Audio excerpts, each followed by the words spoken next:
Tia Porter, and this is our Erie.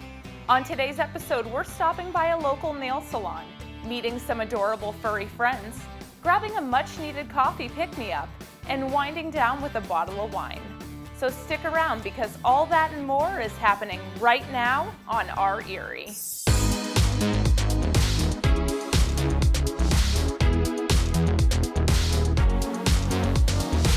My name is Lindsey Saltzman. I was originally in welding school and I ended up graduating and was not able to find a job locally, so I decided to go back to cosmetology school, go to nail school, and this just kind of started. I found a space and I love it. What made you decide nails was what you wanted to do? I've done them on myself probably since I was 14 years old, and it just kind of became a little hobby of mine, so to say, and once I was looking for a career, I just kind of liked doing it and wanted to see how far it could go. And where it went was further than she ever imagined, turning a young entrepreneur's idea into her very own nail salon, with someone close to home encouraging her every step of the way. My mom was very excited for me. I wasn't sure where I was going to be, if it was going to be local, if it was going to be more towards Youngsville area. And that is when my mom went on a pursuit to find a space, and she found this one and it just seemed to fit perfect. What about this space feels so perfect for you? It's so small and intimate. I can sit with my client. There's no noise, there's no ruckus. We can sit and talk. You can tell me about your day the entire time. Plus the beautiful windows you can see outside the whole time. One of the best things about having a business in a small town is building relationships with your clients. I like to really prioritize the time that I have in the day and have it scheduled correctly. So when you come in, it is just solely you. It is me and you in here for a more intimate setting when you're getting your nails done, opposed to feeling chaos around you. What does the experience look like for a client once they sit in the chair? You kind of give me the rundown of what you're looking for, what your desires are, the strength of your nails. Then I examine, kind of see what's going on, if they're damaged, if they're not. After that, we kind of get started on the process of if you were wanting a gel manicure, acrylic, builder gels, Gel X, and then we just kind of go with whatever they want. A lot of inspo pictures and a lot of Pinterest in here. Lindsey has her favorites, and there's one product she reaches for the most. Builder gel. That is a lot more healthy. It's a healthier product for your natural nail. Acrylic seems to kind of break down the natural nail no matter how you apply it. Builder gel helps build strength to your natural nails and gives you the length without all the fake concrete stuff on top of it. And there's one technique Lindsey just can't get enough of. Isolated chrome. I think that one would be my favorite. It brings texture and kind of a different type of shimmer to the nail. It really, really pulls the whole thing together. It makes it a little flashy, just enough. Taking care of nails isn't just about looks. Lindsey knows that healthy nails and honesty with her clients are the foundation of her work. I like to just be very, very honest. If somebody's nails are not healthy enough, I will not provide the service. I would like them to have a break in between. And when they are, we go for more healthier approaches like the builder gel, where it constantly stays on and we fill it as it grows out, opposed to grinding it down every time that you come in. So what advice would you give to someone who wants long-lasting nails without actually damaging their natural nails? I would say gel, just a normal gel manicure. You just buff the top off a little bit, know the products that people are using on you, make sure that they are salon grade products, and you should get 2 to 3 weeks out of a gel manicure. At the end of the day, there's one thing that truly makes it all worth it. Their smiles when they come in and how excited, and I absolutely love all the stories that they get to tell me every time they come back. Nailed by Lindsey in Warren, Pennsylvania is offering personal care with a hometown touch. Thank you, Lindsey, for having us today. Thank you so much for being here.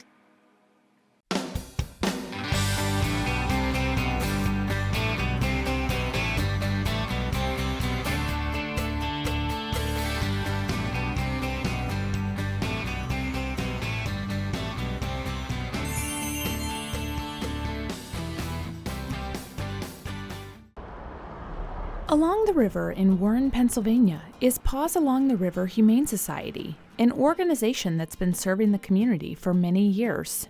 Today, I met up with Jody, the executive director, to learn more about their mission, their history, and how Paws Along the River has evolved from its early beginnings to its next chapter under new management. So I want to get started. How long have you guys actually been here? Well, we became a nonprofit in 1931. So we are in year 95 of existing. What would you say is the most rewarding part for you when an animal gets adopted here? I would say just watching them be able to find their forever home and walk out the door. From where they come from to where they go, it's just one of those tearjerker moments. Do you think it's even more emotional when an animal's been here for a long time? Absolutely. There are a lot of tears. When long-term residents leave, there's a lot of tears and with the goodbyes. We cry together and we celebrate together. When someone comes in for the first time here, maybe they've never seen you on, social media, any of the pets that you have to offer, what would that process look like for them when they came in? They come into the front desk and are greeted by Brenda and tell her what they're looking for. If they're looking to adopt, they fill out an adoption application, and we kind of take whatever they are looking for, sit down and meet with them, talk to them, and kind of try to match them with the pet we think the personality matches their kind of lifestyle and what they're looking for. If you have other dogs, we ask that you bring your dog to do a meet and greet with the dog if you're interested in adopting. And your pets at home have to be spayed or neutered and have an updated rabies. Caring for animals goes beyond providing food and shelter. When a dog comes in with behavioral challenges, Paws Along the River has a certified trainer on site who works one-on-one with each dog to help set them up for success. We have a certified trainer and behaviorist on staff. Her name's Pauline Cochran. She has been with us coming up on 8 years now. Jody says one of the organization's greatest strengths is its dedicated long-term staff of people who know their mission inside and out. Feels absolutely amazing because this is a hard industry to have longevity in because of the emotional roller coaster you're on every day. There are lots of positives to celebrate.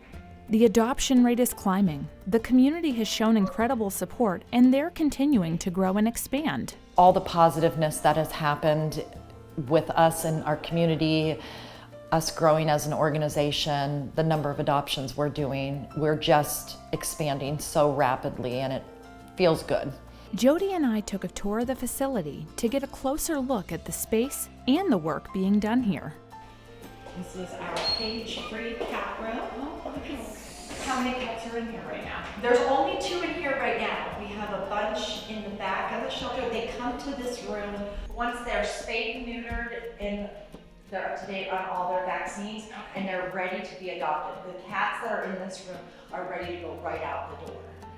This is our animal intake room, so when an animal comes in stray or is being surrendered, we kind of do our exams here and enter all their information into our computer. It's how we keep track of everybody. Okay. This right here is kind of our everything room, where we keep our food, where we do our laundry, where we give our baths, and we do bathing for the public. Okay. We do bathing and nails and ear cleaning. The animals here are clearly well cared for, spoiled with treats, and the level of cleanliness is incredible. They're waiting here to find their forever families, the ones that are just the right fit. So you guys take pride in finding the right adoption, but not a fast one. Can you go further into that? Well, with our matching process, it's a series of questions and we really try to match the animal based on what the people are looking at personality-wise. So if they like to go out on hikes and walks all the time, they're an outdoor family, then we're gonna find them that adventurous dog that wants to go with them. Or if they wanna sit home and watch a movie, we're gonna find them the perfect couch potato. There are many ways the community can get involved in supporting the mission here. They can do it by donating monetarily, donating items that we need, volunteering, dog walking, cat cuddling, laundry, dishes, sweeping, mopping, the list goes on and on. I read something about is it a boutique or a thrift shop can you tell me more about? Yes, we have a thrift store. It's located up on Market Street in North Warren. It's up in the same plaza as the old Warren Mall. In our thrift store, we take in donations and we sell, and that is what fuels the shelter. But what I really wanted to know was, what does the future hold for Paws Along the River? Growing bigger and better. I mean, every year we just project more growth and more positive changes, and we'd really like to start offering more to the community. To learn more or lend a helping paw, visit pawsalongtheriver.org or stop by in Warren, PA. You never know who might steal your heart.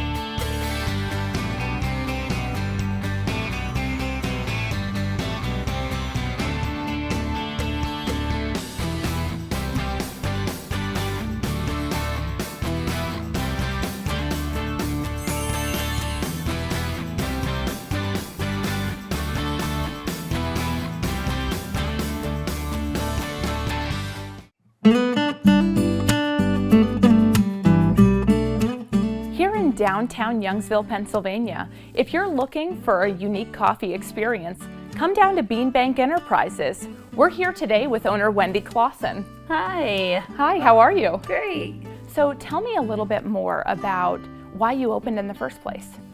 Well, we just saw a need of having some locally roasted, good coffee in town. And we wanted a place for people to gather and the community to have a place that they could hang out and enjoy. So you serve White King coffee here. What is White King coffee? Well, White King Coffee has been in business, or was in business, for about 6 years. We took over their business in April. Their mission was to help people with disabilities, vision problems, hearing problems, have a job that could provide a livable wage, as well as having good coffee. So they put the two together and they created their brand of White King Coffee. Hence where the King came in.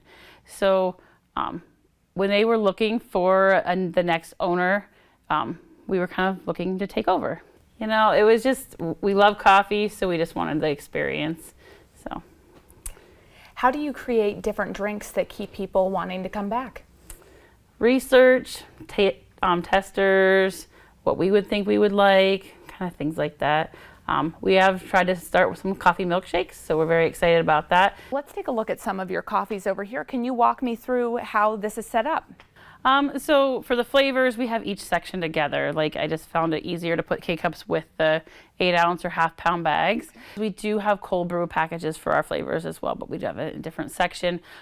So each flavor of coffee, we make K-Cups. So we have 12 in a box, and we do process that all in our factory. And then our packages are all 8 ounces for our flavored coffee, so you can get a good variety. Where do you actually do the K-Cups at? Do you do that right here? Well, in Warren, we have a processing plant in Warren that we roast all of our coffee, grind it to whatever cold brew or K-Cup, drip level, and package it there. Your name is Beanbank Enterprises. Where did you come up with that name? Well, we love to have the White King coffee and the name of theirs, but we kind of wanted to make it a little bit of our own. So we bought an old bank building. So this used to be PNC Bank, and it's been a bank for years since it was built here. So we kind of wanted to play off the bank name and the coffee name. So Beanbank Enterprises popped up. I just love some of these key features that you left from the bank, like this vault that's here. Yeah, I wasn't really sure how to remove a vault. Plus, it's just so heavy. Yeah, I mean, I love it. I think it's a great addition that's here. And I also love this mural that's here. Can you tell me a little bit more about that? Yeah, well, we were deciding with this blank wall, like what we could possibly do with it. So our daughter's name is Daisy, so we played off the Daisy theme, and the coffee flowers kind of look similar, so we wanted to play off all of that as well as the bank theme. So the money flowing and the coffee flowing just seemed like the perfect addition to the shop.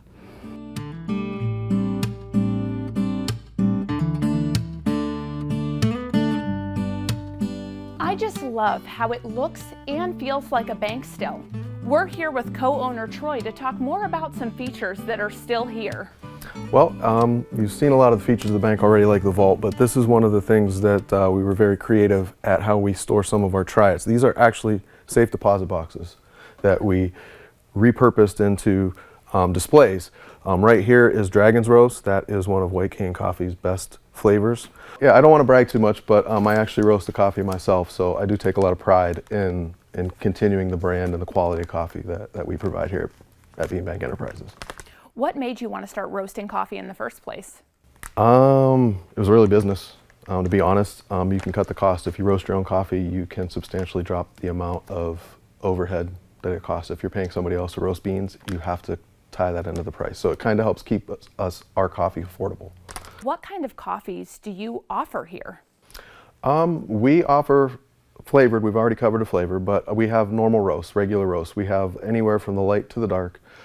We have the lightest roast is No Daisy, which again is a play off of our daughter, but it is very high in caffeine. The lighter the roast, the higher the caffeine. And as we go on through, we have breakfast blend, we have donut, we have, again, the Dragon's Roast, which is the most popular White Cane brand. It's a medium dark. Then there's Lighthouse Blend, which was named after, I believe, the leading employer of disabled people in the country. That's the history that we were told. And then Colombian Supremo is the dark. That's my personal favorite. And then we have the dark roast as well. And we're toying with bringing in a Sumatra, but we have beans from all over the world. We have Brazil, Guatemala, Indonesia, Mexico. Basically wherever you can get coffee, we bring it here to Warren County, we roast it and freshly deliver it. Speaking of breakfast and donut, I see you offer some other food items here. Can you tell me more about those? Certainly. Yeah, we do offer a lot of tasty treats, tasty transactions as we like to call them as we play off the bank theme here. We have a lot of larger muffins here. We have chocolate chip, we have blueberry, and we have our banana nut. We also have some other smaller muffins. We have some fruit tarts here. We have the classic coffee cake because you can't have a cup of coffee without a coffee cake once in a while. And then we also have gluten-free options. We have a few muffins available. We also have these oatmeals that are gluten-free as well. At Beanbank Enterprises, it's not just about the menu, it's about the experience. We want them to have the best experience possible, but really it's going to be a sensory experience because every time they open the door, they're going to come in and get hit with that beautiful smell of coffee. And then they're going to go to grab the cup of coffee. They're also going to get the taste of the sweet treats that we have, and they're also going to get the taste of the wonderful freshly roasted coffee. And again, it's a very quiet place, so you're not going to be overloaded with all the sounds and the hustle and bustle of a big city or a downtown area. Yeah, we really want that smile, friendly community feeling when you walk in the door. We want them to be greeted, good morning, good afternoon, and what we can do for them, and then have a place that they can sit and do games or read their book, do some work. We do have a web internet availability, so they can always hop on our Wi-Fi and do some work. And have a great cup of coffee or a tea if they want tea.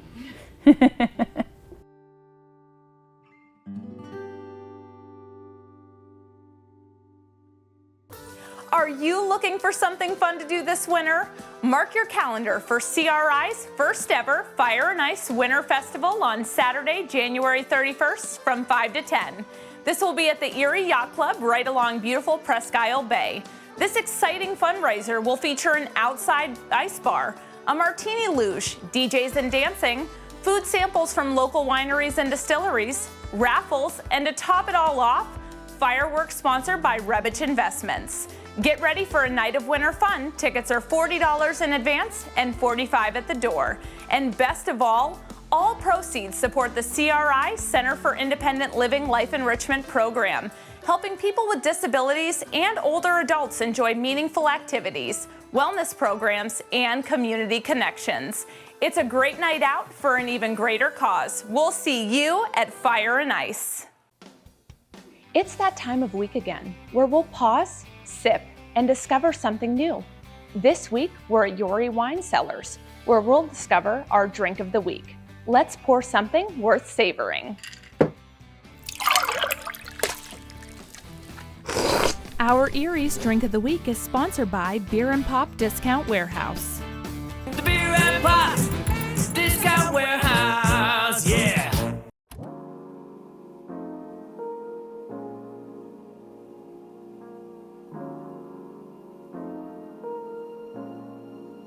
Hello, I'm Michael Erie from Erie Wine Cellars. We're here at Erie Wine Cellars today featuring our St. Croix wine.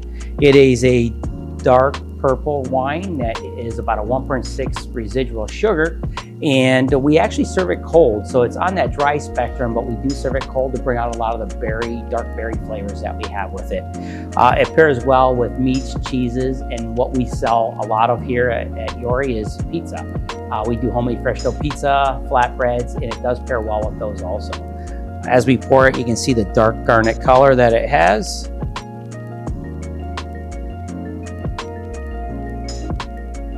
Today's featured drink of the week here at Erie is St. Croix. Cheers. Swing by Erie Wine Cellars to try this week's drink of the week for yourself. Cheers. From pampering moments to Paws, Paws, and other local favorites, these are just some of the places helping make our community shine. Thanks for spending time with us. I'm Tia Porter, and we'll see you next time on Our Erie.